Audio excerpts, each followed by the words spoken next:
इस वीडियो के अंदर मैं आपको रूल ऑफ थर्ड के बारे में बताने वाला हूं, जो कि बहुत ही इंपॉर्टेंट रूल है। फ्रेमिंग करते हैं, शॉट को पोजीशनिंग करते हैं तो उसके अंदर ये काम में आता है। बहुत ही सिंपल सी चीज़ है, मगर कभी कभी इसका जब आप फॉलो नहीं करते हो तो आपको समझ भी नहीं आता कि कहाँ पे आप प्रॉब्लम कर रहे हो, शॉट में कहाँ प्रॉब्लम होती है, पोजीशनिंग के अंदर कहाँ प्रॉब्लम हो रही है। तो मैं इसके बारे में आपको बताने वाला हूं। पहले आप ये समझ लीजिए कि जो आप जानते हैं उसी चीज़ को मैं दोबारा से बताऊंगा। और मैं ये बता रहा हूं कि आपकी दो आंखें होती हैं जो एक लाइन के अंदर लगी हुई होती हैं, और आप किसी भी चीज़ को देखते हो तो हॉरिजॉन्टल देखते हो उसको, आप उसको टेढ़ा मेढ़ा नहीं देखते, उसको बिल्कुल सीधा करके देखते हो। और यहीं से आता है रूल ऑफ थर्ड की शुरुआत होती है। जब हम सामने किसी चीज़ को देख रहे होते हैं तो उसको किस तरीके से पोजीशन कर रहे होते हैं। एक अच्छी फोटो और एक खराब फोटो के बीच के अंदर ये रूल ऑफ थर्ड बहुत ज़्यादा मायने रखता है, और वीडियोग्राफी के अंदर भी ये सबसे ज़्यादा मायने रखता है। अब ये रूल ऑफ थर्ड होता बहुत ही सिंपल है। इसको बहुत आसान भाषा में समझिए कि आप पूरे के पूरा जो फ्रेम है, जैसे 9x16 का फ्रेम है, उसको 3 हिस्सों के अंदर डिवाइड कर दीजिए। तो इस समय आपको 3 हिस्से दिख रहे होंगे। इस पहली उंगली और इस दूसरी उंगली के बीच के अंदर पहला हिस्सा, और इस दूसरी उंगली और इसके बीच में दूसरा, और इसके बीच में तीसरा। तो ये जो 3 हिस्से हैं, इसके हिसाब से फ्रेमिंग होती है।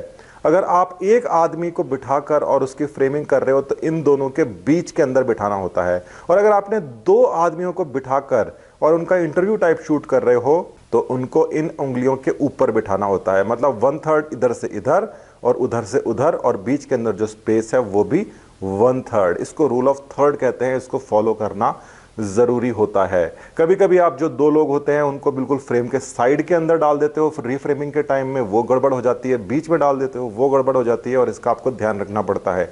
जो कैमरा शुरू कर रहे हैं, यूज करना शुरू कर रहे हैं, उनको पता नहीं होता कि उनकी फोटो खराब क्यों आ रही है, और वो धीरे धीरे धीरे धीरे धीरे धीरे मतलब बहुत ज़्यादा मेहनत करने के बाद में रूल ऑफ थर्ड के बारे में सीखते हैं। तो ये कोई थियोरेटिकल रूल नहीं है, ये एक वो रूल है जिसको आपका दिमाग बनाता है, और इसी के हिसाब से हम एडिटिंग करते हैं। तो जो एडिटिंग है, जो कैमटेशिया के अंदर जो एडिटिंग चल रही है, इस रूल ऑफ थर्ड के बारे में हम आगे भी डिस्कस करेंगे। आप इस चीज़ को समझिए कि आप शूट कैसे भी कर सकते हैं। जैसे अगर आप एडवांस्ड बिगनर हैं या प्रोफेशनल हैं तो आपको पता है कि आपने फ्रेम कैसे सेट किया है, मगर आप शुरुआती हैं, अकेले फ्रेमिंग कर रहे हैं, अकेले आप अगर वो फोटो खींच रहे हैं या फिर आप जैसे भी वीडियो बना रहे हैं, तो उस समय आपको प्रॉब्लम आती है कि आपका जो कभी कभी ऊपर ज़्यादा स्पेस हो जाती है सर के, कभी इधर ज़्यादा इधर ज़्यादा। कोई दिक्कत वाली बात नहीं है। इसको हम रीफ्रेमिंग करके और रूल ऑफ थर्ड के हिसाब से इसकी रीफ्रेमिंग करेंगे। इस बात का ध्यान रखिए और इस बात का आप और अच्छी तरीके से ख्याल रखा करिए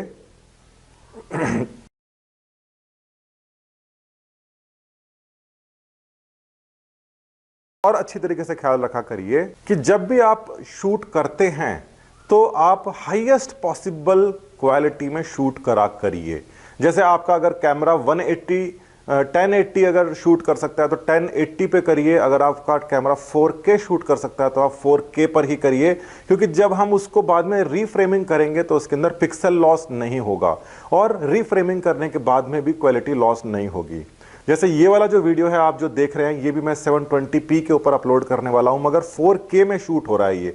तो मेरे पास में बहुत दुनिया जहान की जगह बची है उसके अंदर से छोटी सी चीज़ को क्रॉप करके और यूज़ करने में। यूट्यूब पर 720p मेरे हिसाब से सफिशिएंट है। कई लोग कहते हैं कि आप हाईएस्ट पॉसिबल रेजोल्यूशन में अगर आप उसको अपलोड करेंगे तो आपका वीडियो ज़्यादा चलेगा। मेरे हिसाब से ये बात पूरी तरीके से गलत है। उल्टा, मेरे साथ तो हमेशा उल्टा ही हुआ है। जो ज़्यादा क्वालिटी के वीडियो है वो कम चले हैं, और जो नॉर्मल मोबाइल से मैंने कभी कभी 480 पे 720 पे डाले हैं वो मिलियंस के अंदर गए हैं। तो ये जो रूल है, जो लोग कई भ्रमित करते हैं कि आपको हाईएस्ट पॉसिबल में, ये मेरे ख्याल से कुछ भी ठीक नहीं है। ठीक सिर्फ एक चीज़ होता है कि आप YouTube के ऊपर ज़्यादा से ज़्यादा आपका जो वीडियो है कितना वॉच टाइम आ रहा है। मतलब 10 मिनट का वीडियो है, अगर एक मिनट अगर कोई देख के छोड़ रहा है तो वो वीडियो नहीं चलेगा, YouTube उसको आगे सर्व नहीं करता। इन चीज़ों के अंदर हम डिस्टर्ब नहीं होंगे, डिस्कस बाद में करेंगे, मगर अभी हम देख लेते हैं कोई भी एक सैम्पल फुटेज को, और उसके बाद में समझने की कोशिश करते हैं इस रूल ऑफ थर्ड को, रीफ्रेमिंग को कैमटेशिया के अंदर। तो देखिए, ये फुटेज है एक मेरे पास में, एक प्रोग्राम की फुटेज है जिसमें जो बोल रहे हैं ये शौर्य डोवाल हैं, अजीत डोवाल जो NSA हैं हमारे, उनके लड़के हैं। तो यहाँ पर जो फुटेज अवेलेबल है उसको आप देखकर देखिए कि इसमें रूल ऑफ थर्ड कहाँ लगेगा। तो जैसे मेरा कर्सर इस समय बिल्कुल बीच के अंदर है, और ये जिस हिसाब से फुटेज शूट हुई है उसके अंदर कुछ टेक्निकल प्रॉब्लम्स हैं। जैसे इस समय ना तो ये बीच में है ना साइड में है। दूसरा एक और प्रॉब्लम क्या है कि ये जो पोडियम है जहाँ पर ये खड़े हैं, ये इसके बाद में जगह नहीं बच रही, क्योंकि ये उस तरफ देख रहे हैं, तो मुझे इनको इस तरफ लाना पड़ेगा। अब ये यहाँ से इनको कैसे लाया जाए? तो देखिए इसमें पोजीशनिंग करने के लिए दूसरा ये है कि जो इनके पीछे खड़े हैं, मुझे ये देखना है कि क्या मैं इनको इंक्लूड कर पाऊंगा या नहीं कर पाऊंगा। तो देखिए मैं इसके अंदर क्या करना चाहिए मुझे, मैं इसको यहाँ से जो हैंडल है, जो ये क्लिप है, सबसे पहले तो इस क्लिप को आपको क्लिक करना है। ये जो कर्सर है, ये जो इसका पॉइंटर है, इसके ऊपर रख के इसको क्लिक कर देना है, जिससे ये सेलेक्ट हो जाएगी विंडो के अंदर।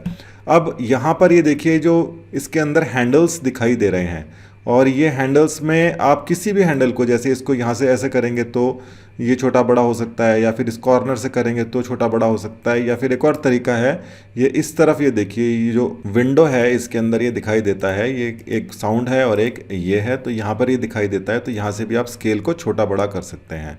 मगर मोस्टली मैं तो पसंद करता हूँ यहीं से इसको करना। कभी कभी ये स्केल वाला बटन भी काम में लेना पड़ता है, और कब लेना पड़ता है उसको हम कभी डिस्कस करेंगे। तो यहाँ पर मैं इसके बारे में सोच विचार कर रहा हूँ कि मुझे ये शॉट किस प्रकार से लेना चाहिए। चलिए मैं इसको थोड़ा सा एनलार्ज करता हूँ। अब मैंने इनको बीच में ले आया हूँ।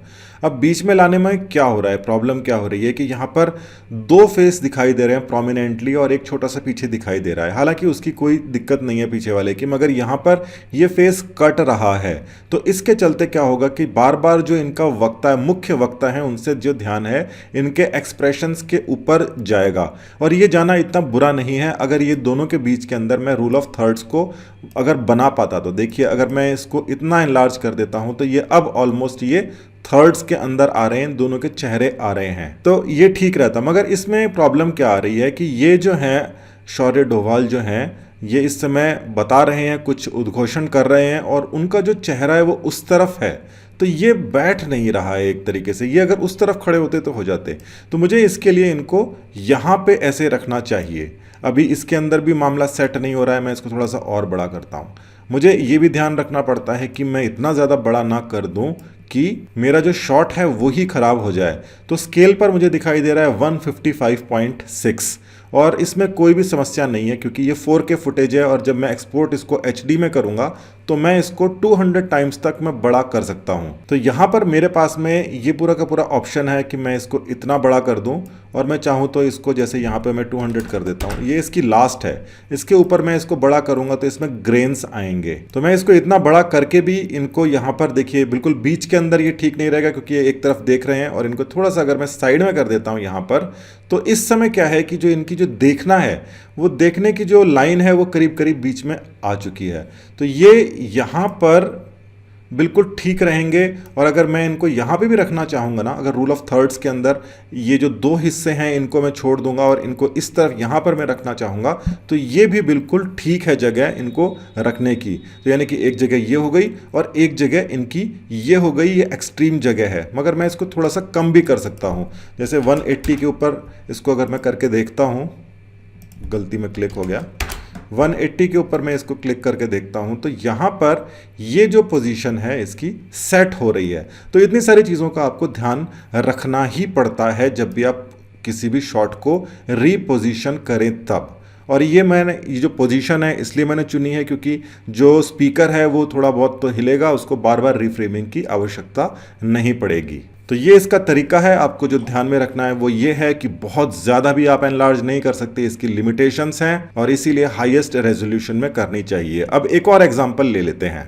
अब ये दूसरी फुटेज है जहां पर एक प्रोग्राम में जो चीफ गेस्ट्स हैं वो मंच की तरफ जा रहे हैं, और इसमें मीनाक्षी लेखी जी हैं, और साथ ही में अमेठी गुरुग्राम के जो वाइस चांसलर हैं PB शर्मा जी, वो भी यहाँ पर हैं। और देखिए यहाँ पर क्या हो रहा है कि लेखी जी यूँ कह रही हैं कि आप बीच में बैठिए क्योंकि वो सबसे वरिष्ठ हैं। तो राजनीतिज्ञ जो होते हैं वो भी जो एकेडमिशियंस होते हैं उनको जानते हैं कि वो वरिष्ठ हैं, उनको बीच में बिठाते हैं। तो ये इस प्रकार की एक फुटेज है। मगर ये जो पूरी की पूरी फुटेज है इसके अंदर आप देख सकते हैं कि ये खास अच्छी तरीके से शूट हुई हुई फुटेज नहीं है, मगर इस फुटेज के अंदर एक स्टोरी है। इस स्टोरी को दिखाना ज़रूरी है और इस फुटेज को यूज़ करना ज़रूरी है। और ये फुटेज जो है वो मोबाइल से खींची हुई है, और ये स्टोरी क्या है कि इसके अंदर देखिए कितना रिस्पेक्ट है पॉलिटिशियंस के पास में भी, कि वो उनको हर रोज़ टीवी पर देखते हैं, मगर फिर भी जो एकेडमिशियंस हैं वो उनको हमेशा अपने से ऊपर मानते हैं और हमेशा बीच की कुर्सी देते हैं।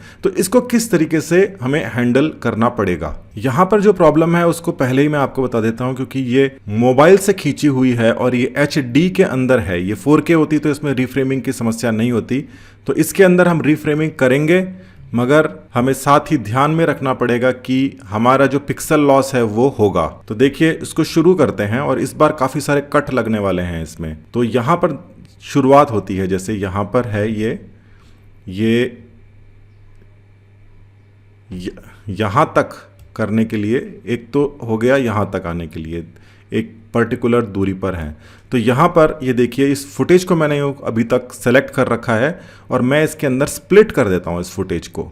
तो स्प्लिट के लिए S दबाना है आपको, और या फिर यहाँ पर ये स्प्लिट वाला जो ऑप्शन है इसको क्लिक कर देना है। तो क्योंकि स्क्रीन पर ये दिखेगा तो मैं इसको क्लिक कर देता हूँ।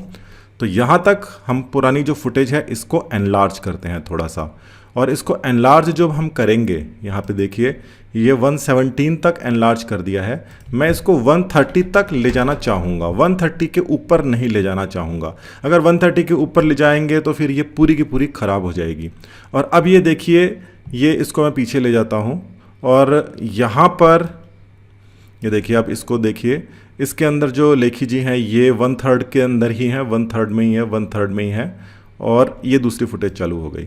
तो ये जो पुरानी की पूरी फुटेज है इसमें ये 1/3, ये राइट के 1/3 में ही है, इसलिए ये फुटेज रेलेवेंट है। और आप जब शूट कर रहे हैं, इसको मोबाइल से शूट कर रहे हैं, तो आपको इस चीज़ का ध्यान में रखना चाहिए कि या तो बीच में हो या 1/3 हो, 1/3 के साइड में नहीं निकले इस तरफ। और अगर जैसे बीच से अगर राइट साइड के 1/3 में आ गए हैं तो उसको लेफ्ट साइड के 1/3 में नहीं आए। इन सब चीज़ों के बारे में हम डिस्कस और वीडियोस में करेंगे, क्योंकि यहाँ सिर्फ एडिटिंग देख रहे हैं।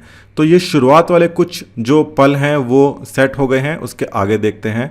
अब यहाँ पर जो है ये देखिए, यहाँ पर ये साइड के अंदर कोई आ भी गए हैं, जो बॉडीगार्ड्स वगैरह होते हैं वो यहाँ पर आ भी गए हैं, और ये यहाँ पर ये चढ़ रहे हैं, थोड़ा ऊंचा पोडियम है, और यहाँ पर तभी ये VC साहब यहाँ पर आ गए हैं। अब मुझे ये जो मोमेंट है ये मेरे को कैप्चर करना है और इसको बीच में रखना है, और ये करीब करीब बीच में है, मगर फिर भी चलिए इसको मैं एक बार 130 करता हूँ। तो ये देखिए यहाँ पर ये 130 दिखाई दे रहा है राइट साइड में, और वो इसलिए दिखाई दे रहा है क्योंकि इस समय दूसरी वाली जो क्लिप है वो सिलेक्टेड है।